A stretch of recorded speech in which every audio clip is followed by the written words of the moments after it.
નમસ્કાર વિદ્યાર્થી મિત્રો, આજે આપણે જે ટોપિક ભણવાના છીએ તે ટોપિકનું નામ છે એકબીજાને સમાંતર રાખેલા બે વિદ્યુત પ્રવાહધારી તાર વચ્ચે લાગતા ચુંબકીય બળ।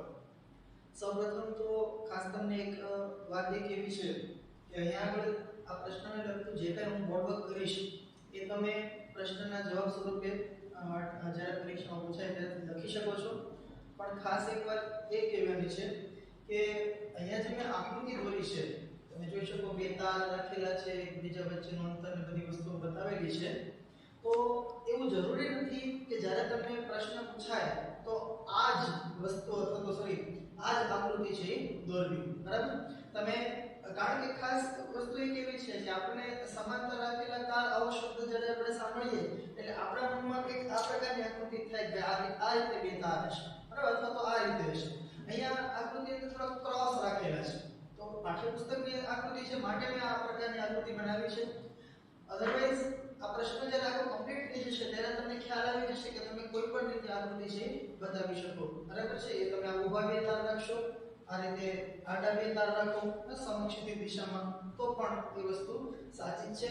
પણ ત્યાં આપણે તમારે શું શું ફેરફાર કરવા એ બધી વસ્તુ પણ હું તમને સમજાવી દઈશ। તો સૌપ્રથમ અહીંયા જે કંઈ થોડું થિયોરિટિકલ વર્ણન હતું એ મેં અગાઉથી લખી રાખ્યું છે। આકૃતિમાં દર્શાવ્યા પ્રમાણે અનંત લંબાઈના બે તાર A અને B એકબીજાને સમાંતર રાખેલા છે। જો આ બે તાર છે, આ તારનું નામ આપણે આપ્યું છે A અને આ જે નીચેનો તાર છે એને આપણે નામ આપ્યું છે B। તેમજ આ બંને તારમાંથી અનુક્રમે IA અને IB જેટલા વિદ્યુત પ્રવાહો એક જ દિશામાં વહે છે। જો આ ઉપરના તારમાંથી વિદ્યુત પ્રવાહ આ દિશામાં જાય છે તો આમાંથી પણ એ જ દિશામાં વિદ્યુત પ્રવાહ છે પસાર થાય છે। કદાચ અહીંયા તમને પ્રશ્ન એવો થાય કે ભાઈ એવું શા માટે? કદાચ આ IB જે પ્રવાહ છે એને આપણે આ તરફ દિશા બતાવી હોત તો શું વાંધો હતો? એટલે કે પરસ્પર વિરુદ્ધ દિશામાં વિદ્યુત પ્રવાહ વહેતા હોત તો શું થાય? તો એ બધી વસ્તુના જવાબ છે તમને આ લેક્ચરના અંત સુધીમાં મળી જશે। ઓકે, ત્યારબાદ બંને તાર વચ્ચેનું લંબ અંતર આપણે અહીંયા આપ્યું છે સ્મોલ d। ખાસ યાદ રાખવાનું મિત્રો કે અહીંયા જે કંઈ બે તાર આપણે લખ્યા છે એ અનંત લંબાઈના છે, બરાબર? કારણ કે અહીંયા જે કંઈ આપણે સૂત્ર લગાડીશું એ અનંત લંબાઈના તારના લીધે ઉદ્ભવતા ચુંબકીય ક્ષેત્રની ચર્ચા કરવાની છે। તો ખાસ આ યાદ રાખવાનું કે જે બે તાર છે એ અનંત લંબાઈના તાર છે। હવે આ તાર અહીંયા તમને પાઠ્યપુસ્તક મુજબ જો વાત કરું તો એ સિવાય બીજું જો આ A B તાર પ્રવાહ બતાવેલા છે, બંને વચ્ચેનું અંતર, એ સિવાય તમે જો અહીંયા FB એ બતાવ્યું છે। કદાચ તમે સદિશ ભણીને આવ્યા છો F21 ને F12 એનો અર્થ શું થાય તમે ખ્યાલ હશે તમને। આ FBA એનો અર્થ એવો થાય કે B તાર પર A તાર વડે લાગતું ચુંબકીય બળ। અહીંયા તમે જો તીર છે એ ઉપર તરફ બતાવ્યું છે, એનો અર્થ એવો થાય કે આ B તાર ઉપર આ A તાર વડે જે ચુંબકીય બળ લાગે એ પોતાના તરફ છે, આ A તાર છે પોતાના તરફ એના પર બળ લગાડે છે, અથવા બીજા શબ્દોમાં એવું કહી શકાય કે આકર્ષી પ્રકારનું બળ છે। આકર્ષણ અને અપાકર્ષણ તો તમે સમજતા હશો।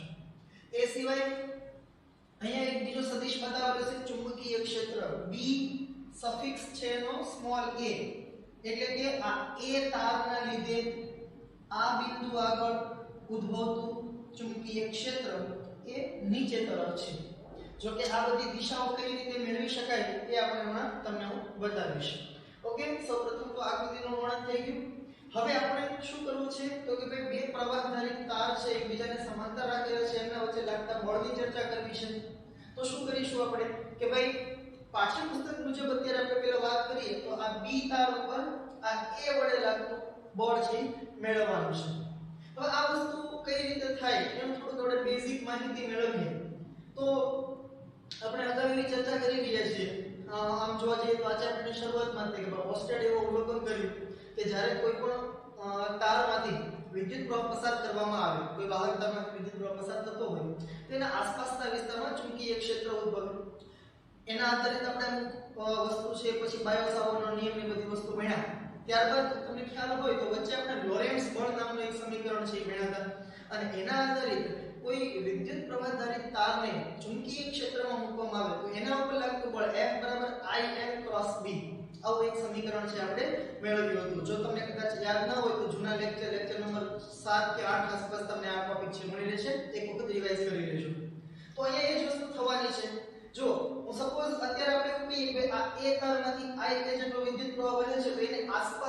ચુંબકીય ક્ષેત્ર છે એ ઉદ્ભવશે ઓસ્ટેટના અવલોકન અનુસાર. આ જે બી તાર છે એમાંથી પણ વિદ્યુત પ્રવાહ વહે છે. તો આ તાર જે છે એ વિદ્યુત પ્રવાહ ધરી તાર, આ તાર એ આ એ તારના ચુંબકીય ક્ષેત્રમાં હશે, કારણ કે આનું ચુંબકીય ક્ષેત્ર એ આજુબાજુમાં છે, બરાબર. તો ચુંબકીય ક્ષેત્રમાં આ પ્રવાહ ધરી તાર મૂકીએ એટલે આના પર કઈ બળ લાગશે. અને વાઇસ વર્સા તમે એમ પણ કહી શકો કે ભાઈ આ બી જે તાર છે એમાંથી જે વિદ્યુત પ્રવાહ વહે છે એના લીધે પણ ચુંબકીય ક્ષેત્ર ઉદ્ભવતું હશે. તો એ ચુંબકીય ક્ષેત્ર છે એ આ એ ઉપર બળ લગાડશે, બરાબર. બંને તાર એકબીજાની ઉપર છે બળ લગાડવાના છે. અત્યારે આપણે સૌથી પહેલા એ વાત કરીશું કે આ એ વડે બી ઉપર કેટલું બળ લાગે, બરાબર. પછી તમને ઊંધું આપણે સૂત્ર બી વડે એ ઉપર કેટલું લાગશે એ પણ ઉતારી દઈશું. સૌથી પહેલા વાત કરીએ આપણે આ એ તાર વડે બી તાર ઉપર લાગતું ચુંબકીય બળ. બી તાર છે એમાંથી પ્રવાહ વહે છે અને પ્રવાહધારી તાર પર ચુંબકીય બળ લાગવાનું જે સૂત્ર છે એ આપણા પાસે છે F = I × B. તો I એ જે તે તારમાંથી વહેતો પ્રવાહ, L જે તાર પર બળ લાગતું હોય એની લંબાઈ, અને B એ ચુંબકીય ક્ષેત્ર છે એ કોનું જેના વડે બળ લાગતું હોય. જ્યારે એ ટોપિક આપણે ગયો ત્યારે પણ મેં તમને એ બધી ચોકવટ કરેલી છે કે F = I × B જે સૂત્ર છે એના અંદર I વિદ્યુત પ્રવાહ કયો લેવાનો, તો કે જે તાર પર બળ લાગતું હોય એ તારમાંથી પસાર થતો વિદ્યુત પ્રવાહ. L શું છે, જેના પર બળ લાગતું હોય તે તારની લંબાઈ, અને B શું છે તો કે ચુંબકીય ક્ષેત્ર છે, પણ કોનું, બાહ્ય ચુંબકીય ક્ષેત્ર કે જે તેના ઉપર બળ લગાડતું હોય, બરાબર. તો અહીંયા સૌપ્રથમ આપણે આ B તાર ઉપર લાગતું બળ મેળવવા માટે સૌથી પહેલી વસ્તુ સૌથી પહેલી વસ્તુ આપણે શેની જરૂર પડવાની છે તો કે આ A વડે B આગળ ચુંબકીય ક્ષેત્ર કેટલું છે. તો અહીંયા સૌપ્રથમ આપણે અહીંયા લખીએ કે ભાઈ તાર A ને લીધે તાર B પર આવેલા બિંદુઓએ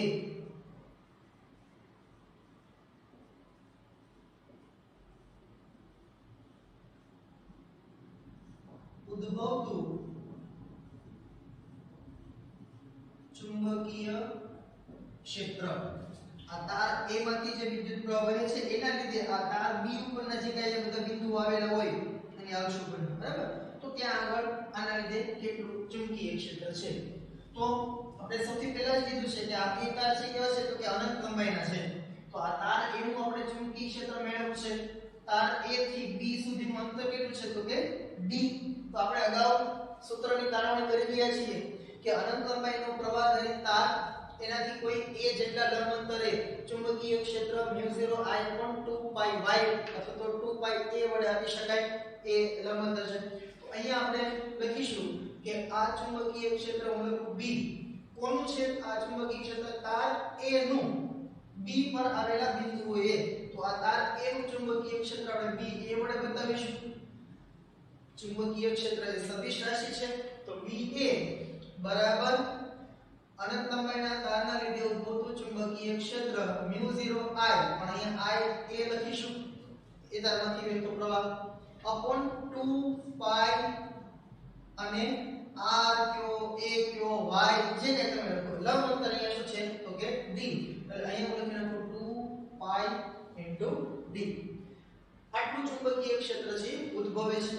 બીજી એક વાત, અહીંયા જે બે તાર બતાવેલા છે એ આ રીતે નહીં, તમે થોડુંક આમ માનજો, બરાબર. આમ ક્રોસમાં છે આ રીતે બે તાર, એક તાર આ રીતે છે એક આમ છે, બંને આ સમતલમાં છે, આડા સમતલમાં.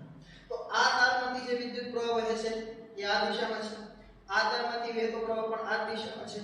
આપણે અહીંયા શું મેળવીએ છીએ તો કે આ બ્લેક કલરની જે પેન છે તમે એ તાર સમજો. તો આ એ તારના લીધે આ બી ઉપરના જે બધા બિંદુઓ છે ત્યાં આગળનું ચુંબકીય ક્ષેત્રની દિશાની જો આપણે વાત કરીએ તો એ દિશા કઈ મળશે જુઓ જરા.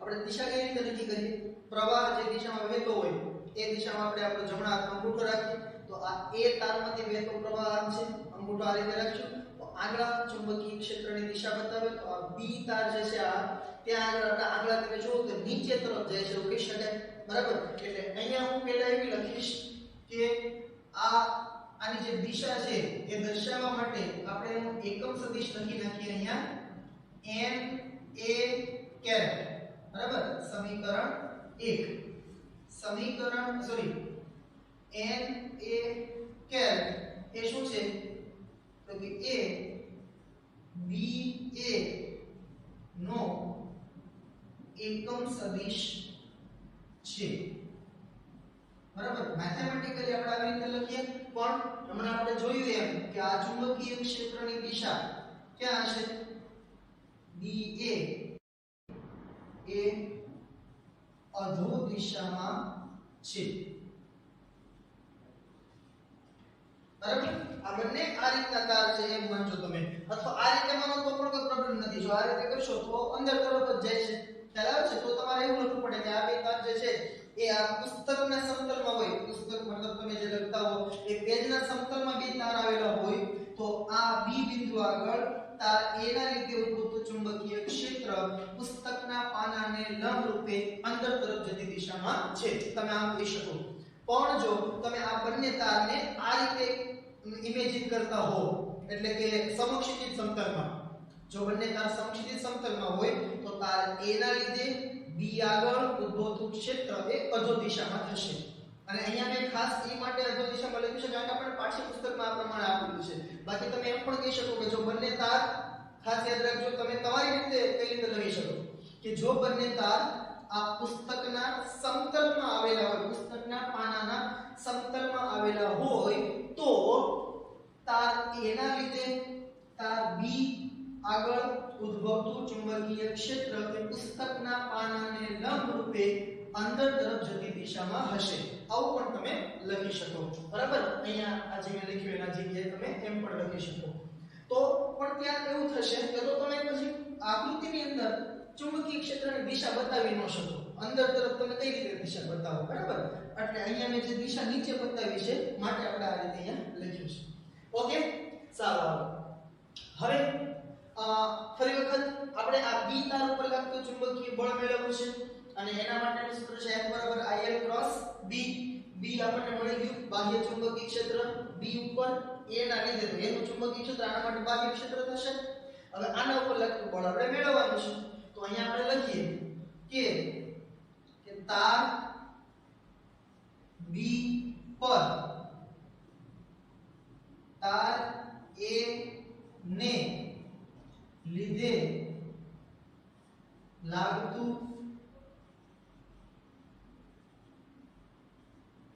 ચુંબકીય બળ તો એને હું બતાવીશ F B A B તાર પર A તાર વડે લાગતું બળ બરાબર સૂત્ર છે આપણા પાસે IL × B હવે એ થોડુંક આપણે સમજવાનું છે આ I એ કયો પ્રવાહ જેના પર બળ લાગતું હોય અહીંયા કોના કયા તાર ઉપર બળ લાગે છે તો કે B તાર ઉપર અહીંયા હું લખીશ IB L એટલે શું તો કે જે તારની આપણે જે તાર ઉપર બળ લાગતું હોય એ તારની લંબાઈ હવે અહીંયા એક ખાસ ધ્યાન રાખજો કદાચ ને તમારા મનમાં અમુક એવો પ્રશ્ન થતો હશે કે અહીંયા L ની જગ્યાએ ઇન્ફાઇનાઇટ લખવું પડે શા માટે કારણ કે આપણે અહીંયા જે કે બે તારની વાત કરી છે કેવા છે અનંત લંબાઈના તાર છે તો હું એવું કહેતો હો કે તાર A ના લીધે તાર B પર લાગતું બળ મેળવવા માટે આ તાર B ની લંબાઈ કેટલી થાય કે અનંત લંબાઈ થશે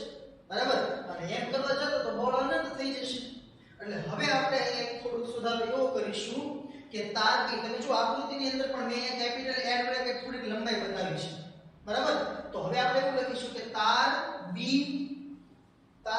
પર નહીં પણ તાર B ની અમુક ચોક્કસ લંબાઈ છે એના ઉપર લાગતું બળ આપણે અહીંયા લખીશું બરાબર આખા તાર ઉપરનું આપણે બળ છે નથી લખવાનું અહીંયા કારણ કે અનંત લંબાઈનો તાર છે તો અહીંયા તમે જો આકૃતિની અંદર આપણે શું કર્યું છે કે આ તાર B નો એક નાનકડો ભાગ લઈ લીધો કે જેની લંબાઈ છે કેપિટલ L તો આપણે ખાલી આટલા ભાગ ઉપર લાગતું બળ છે મેળવીએ તો અહીંયા આપણે લખીએ કે તાર B ની L લંબાઈના ભાગ પર કેપિટલ L લંબાઈના ભાગ પર તાર A ને લીધે લાગતું ચુંબકીય બળ FBA બરાબર I શું આવશે B. પછી લંબાઈ જે તારની ઉપર બળ લાગતું એની લંબાઈ, પણ આપણે અહીંયા તારની લંબાઈ નથી લેતા, તારના એક નાનકડા ભાગની લંબાઈ આપણે લખીશું. આટલા ભાગ ઉપર લાગતું બળ, એટલે અહીંયા હું લખીશ L ક્રોસ B. આ પ્રકારે આપણે સૂત્ર છે. હવે અહીંયા B એટલે કયું ચુંબકીય ક્ષેત્ર? જે બળ લગાડતું હોય એનું. તો અહીંયા બળ કોણ લગાડે છે? તાર A, એટલે અહીંયા લખીશું આપણે BA. બરાબર?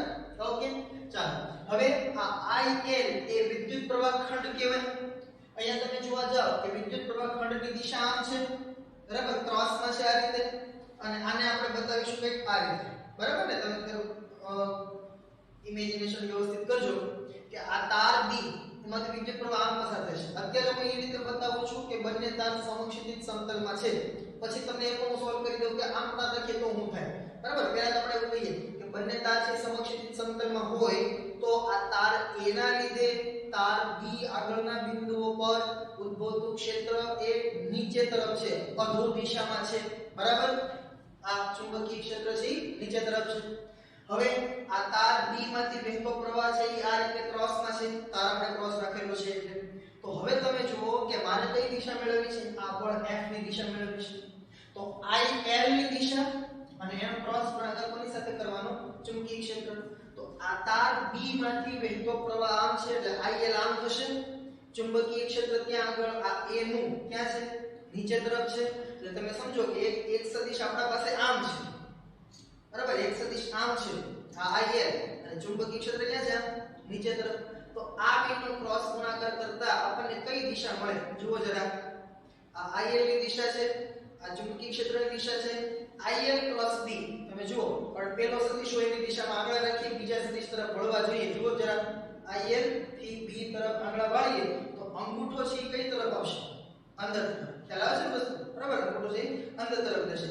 એનો અર્થ એવો થાય કે તાર B પર તાર A ના ચુંબકીય ક્ષેત્રના લીધે જે બળ લાગે છે એની દિશા આમ આવી જોઈએ.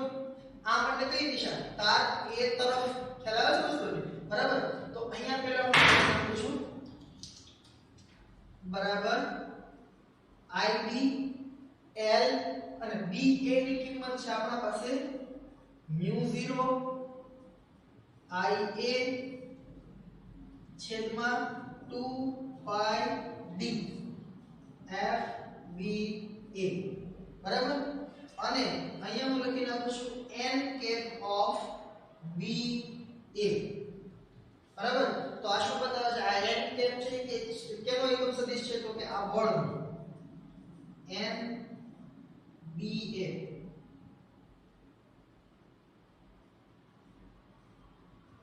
એ FBA ની દિશામાંનો એકમ સદિશ છે. અને FBA ની દિશા તાર B થી તાર A તરફની હશે. બરાબર? આ આપણે ચેક પણ કરી લીધું હમણાં. ઓકે, તો અહીંયા તમે જોવા જાવ તો FBA શું મળ્યું આપણને? આને જે વ્યવસ્થિત સેટ કરી નાખીએ આ સૂત્રને.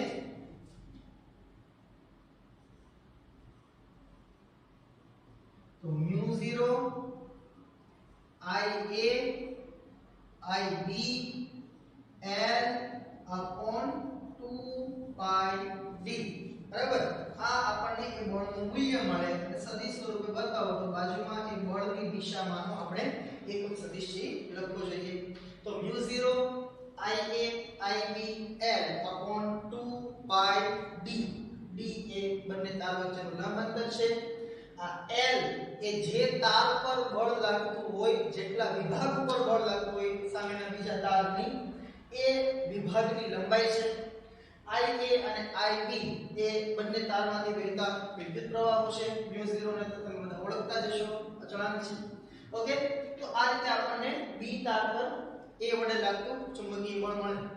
હવે તમે વિચાર કરો કે અગર આનાથી ઉલટું આપણે વિચારવું હોત, જે તમે પાઠ્યપુસ્તકમાં આપ્યું નથી પણ જસ્ટ આપણે ખાલી તારને જોઈ લઈએ કે અગર આના જગ્યાએ આપણે એવું વિચારવું હોત કે એ તાર પર બી વડે લાગતું બળ, બરાબર, એટલે કે F A B એ કેટલું થાય આના પર આના વડે લાગતું બળ. તો તમે સિમ્પલ એવો વિચાર કરો. સૌથી પહેલા આપણે શું કરે, જો આ તાર A પર B ના લીધે લાગતું બળ મેળવવું હોય તો સૌપ્રથમ તો આપણને આ B તારના લીધે આ A તાર પર આવેલા જે બિંદુઓ છે ત્યાં આગળનું ચુંબકીય ક્ષેત્ર જોઈશે. તમારું સ્ટેપ સૌથી પહેલું શું બને, અહીંયા જે મેં લખ્યું તાર A ના લીધે, એના જગ્યાએ આપણે શું લખીએ, તાર B ને લીધે તાર A ઉપર આવેલા બિંદુઓએ ઉદ્ભવતું ચુંબકીય ક્ષેત્ર. અને ચુંબકીય ક્ષેત્રનું સૂત્ર તે જ હશે, અનંતમાનો તાર છે આ પણ, તો ત્યાં આવશે μ0 I A ની જગ્યાએ I B થઈ જશે છેદમાં 2 પાઈ અને લંબ તો એ જ રહેવાનું છે D. પણ અહીંયા ક્ષેત્રની દિશા છે એ બદલાઈ જશે. તમે વિચાર કરો કે આ રીતે બે તાર હોય, હવે આપણે વાત કરીએ છીએ આ તારના લીધે આ તાર ઉપર, બરાબર, તો આ રીતે અંગૂઠો જે છે આમ રાખશું આપણે, બરાબર, તો અહીંયાથી આગળ નીચે જાય છે પણ તાર આ બાજુ છે, તો તમે જુઓ કે અહીંયા જે છે આગળ ઉપર તરફ આવતા હોય તો આ B તારના લીધે A તાર પાસે ચુંબકીય ક્ષેત્ર અધો દિશામાં ઉધ્વ દિશામાં હશે, બરાબર. અને જો તમે આ રીતે રાખો પુસ્તકના પાનાના સમતલમાં બે તારને તમે વિચારો તો આ B તારના લીધે આ A તાર આગળ ચુંબકીય ક્ષેત્ર, જો આ રીતે આપણે જમણો હાથ રાખશું અહીંયા અંદર જતું હશે પણ આમ ફરીને અહીંયા ક્યાં આવતું હશે, બહાર તરફ. તો તમારે ત્યાં એમ લખવું જોઈએ કે તાર B ને લીધે તાર A પર આવેલા બિંદુઓ આગળ ઉદ્ભવતું ચુંબકીય ક્ષેત્ર એ પુસ્તકના પાનાને લંબ રૂપે બહાર તરફ આવતી દિશામાં છે. આવું ક્યારે થાય, જ્યારે બંને તાર પુસ્તકના પાનાના સમતલમાં હોય તો, બરાબર. અને ઈ ચુંબકીય ક્ષેત્ર તમે આમ બહાર તરફ બતાવી નહીં શકો આકૃતિમાં, બરાબર. અને એ જ જગ્યાએ જો હું એવું કહું કે આ ઉપર તરફ ચુંબકીય ક્ષેત્ર બતાવું, બરાબર, તો એનો અર્થ એવો થશે કે બંને તાર કેમ હશે, સમક્ષિતિજ સમતલમાં. ઓકે, હાલો પછી તો સૂત્ર તો ખ્યાલ આવી ગયો છે. પછી શું કરીશું, આપણે કોના પર લાગતું બળ મેળવીશું, A પર B વડે. તો અહીંયા I A આવશે, જેમાંથી જેના પર લાગતું બળ હોય એનો પ્રવાહ. આ કેપિટલ A તો સામેના તારનો નાનો ભાગ લઈ લેશું, એની લંબાઈ આપણે L લખી નાખશું. અને અહીંયા આવશે કોનું ચુંબકીય ક્ષેત્ર, B તારનું ચુંબકીય ક્ષેત્ર. બંનેનો ગુણાકાર કરશો તો છેલ્લે જવાબ તો આવો જ મળશે, μ0 IA IB L/2 pi D. માત્ર દિશા બદલાઈ જશે. જો દિશાની વાત કરીએ કઈ રીતે થશે, ધારો કે આ બે તાર છે, બરાબર, આ B તાર અને આ A તાર.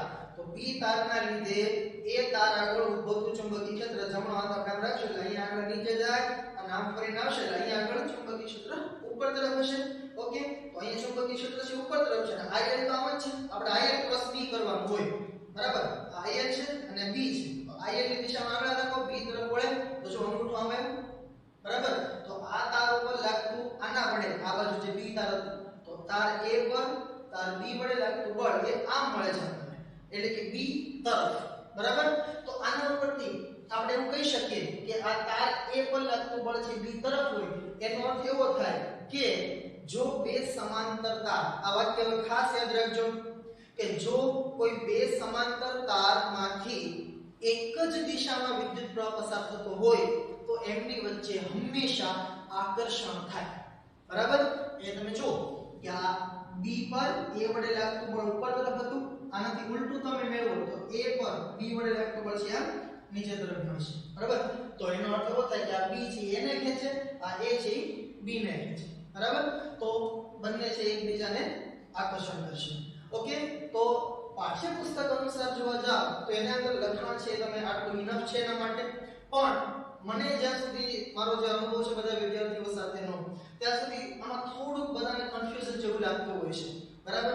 તો તમે હમણાં જે મેં તમને પ્રશ્નની શરૂઆતમાં એવું કીધું કે ભાઈ આ આકૃતિ દોરવી જરૂરી નથી, બરાબર, તો તમે કઈ રીતે બતાવી શકો, જો અહીંયા ધ્યાન આપજો બધા. હવે અહીંયા પ્રશ્ન આપણો પૂરો થઈ જાય છે, બરાબર.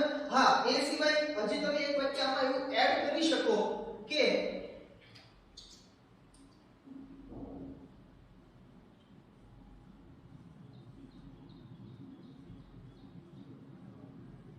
આકૃતિની ભૂમિતિ પરથી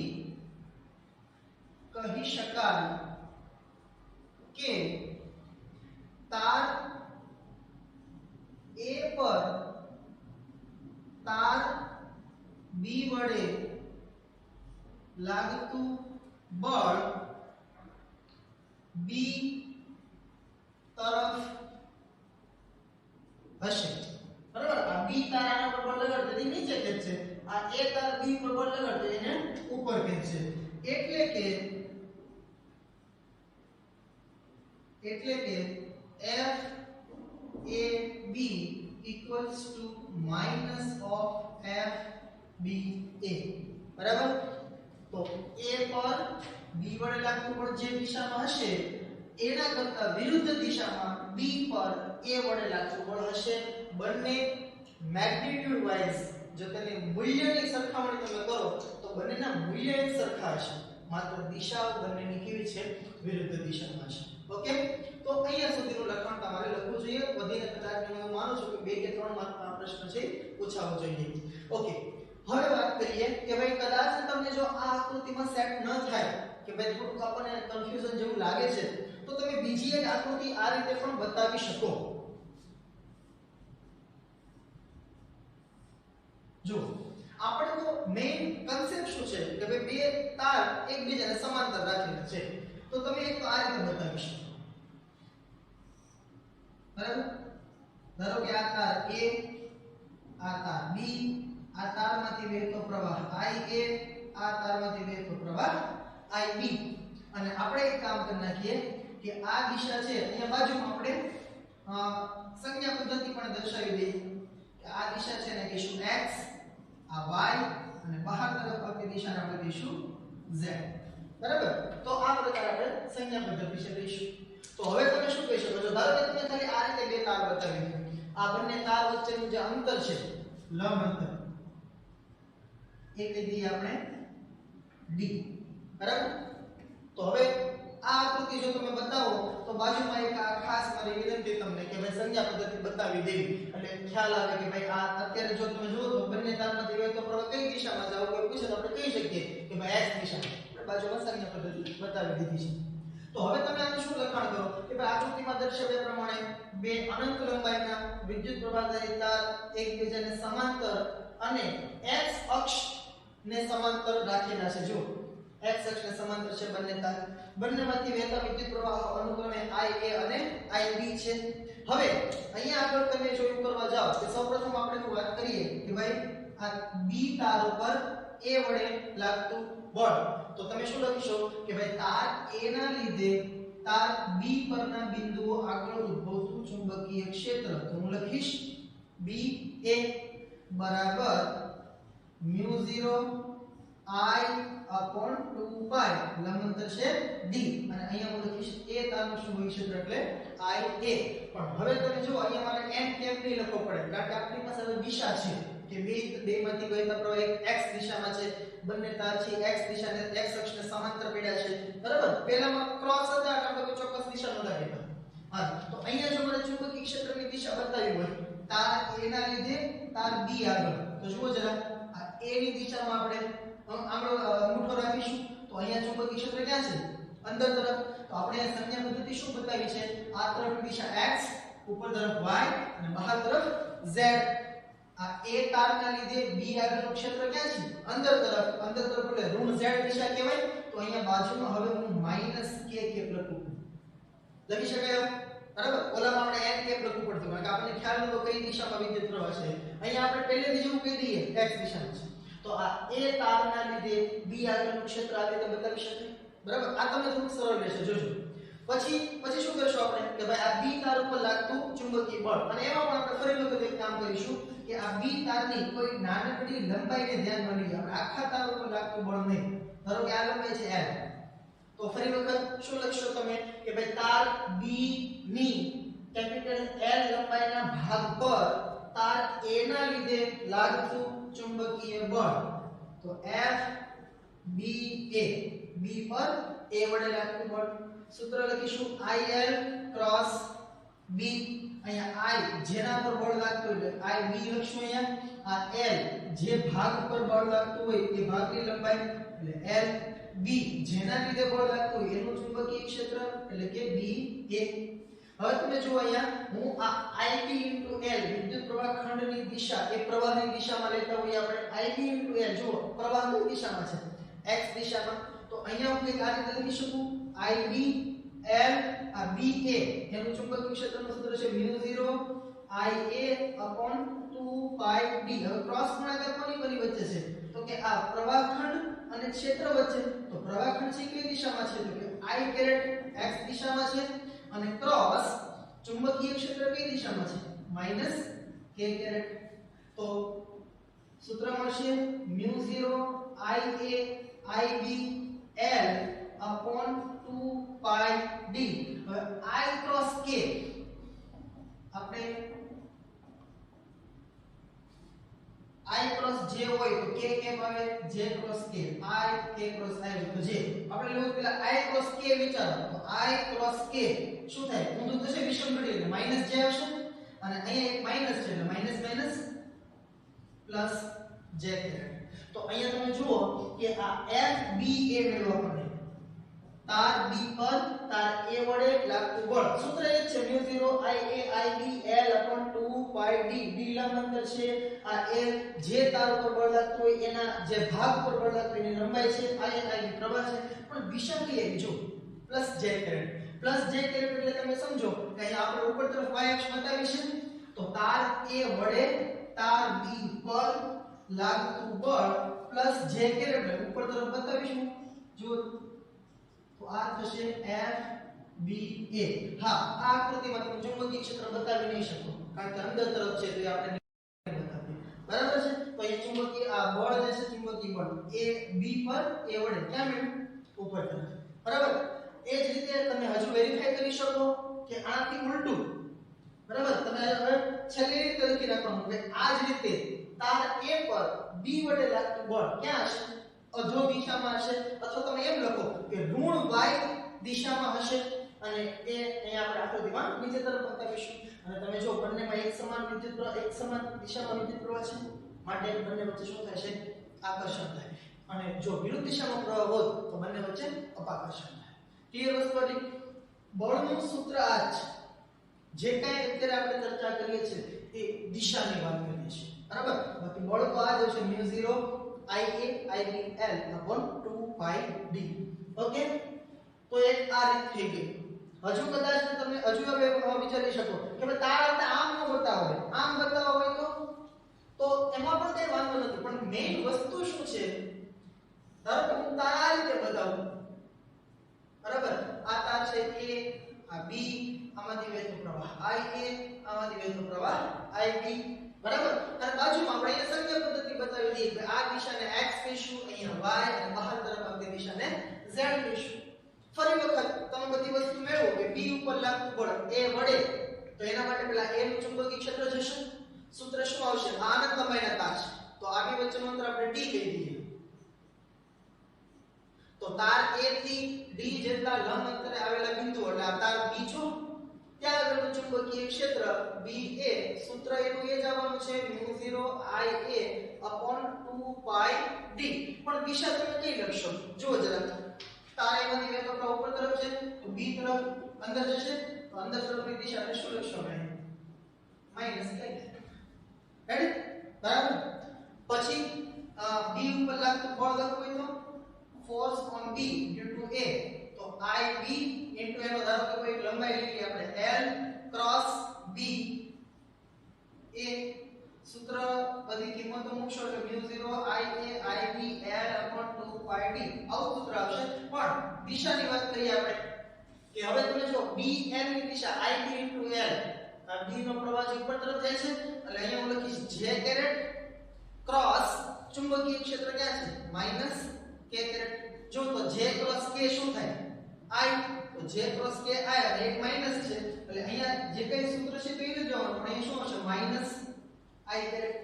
માઈનસ I કેરેટ ઋણ x દિશા તો આનો અર્થ શું થયો કે B તાર પર A વડે લાગતું બળ એ ઋણ x અક્ષની દિશામાં છે એટલે કે બળ આમ લક્ષ થાય છે તો આકર્ષણ જ બરાબર.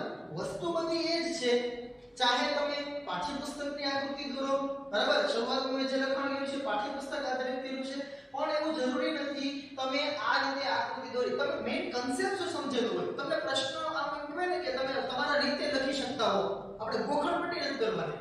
હા, તો તમને જો કન્સેપ્ટ ખ્યાલ હોય કે મેઈન વસ્તુ કરવાની છે શું, તો કે પહેલા તો શું કરવાનું કે એક તારના લીધે બીજા તાર આગળ ઉદ્ભવતું ચુંબકીય ક્ષેત્ર મેળવવાનું છે, બરાબર. પછી શું કરવાનું, F બરાબર IL પ્લસ T માં કિંમત મૂકી સાદું કરવાનું. ખ્યાલ આવે તો તમે આકૃતિ આ રીતે બતાવો તો પણ સાચું છે, આ રીતે આકૃતિ બતાવો તો પણ સાચું છે, પણ એક ધ્યાન રાખવાનું કે ભાઈ આ જો બે એક જ દિશામાંથી વહેતા પ્રવાહ હોય તો બંને વચ્ચે આકર્ષણ થાય, એટલે એક તાર બીજાને પોતાની તરફ ખેંચતો હોય તો બીજો તાર પેલાને એની તરફથી ખેંચતો હોય, બરાબર છે. ઓકે, તો અહીંયા આપણો ટોપિક છે પૂરો થાય છે. એકબીજાને સમાંતર રાખેલા વિદ્યુત પ્રવાહ દરેક તાર વચ્ચે લાગતું બળ. ખાસ અહીંયા યાદ રાખવાનું એ કે એક જ દિશામાં પ્રવાહ પસાર થતા હોય બંને તારમાંથી તો બંને વચ્ચે આકર્ષણ થશે, વિરુદ્ધ દિશામાં પ્રવાહ પસાર થતા હોય તો બંને વચ્ચે અપાકર્ષણ થશે. અહીંયા અમે બોર્ડ ઉપર ક્યાંય વિરુદ્ધ દિશામાં પ્રવાહ પસાર થતા હોય એની પર ચર્ચા નથી કરી, પણ એ હવે તમે કદાચ તમારી જાતે જ એ સમજી શકો છો. એક વખત તમે ટ્રાય કરી લેજો.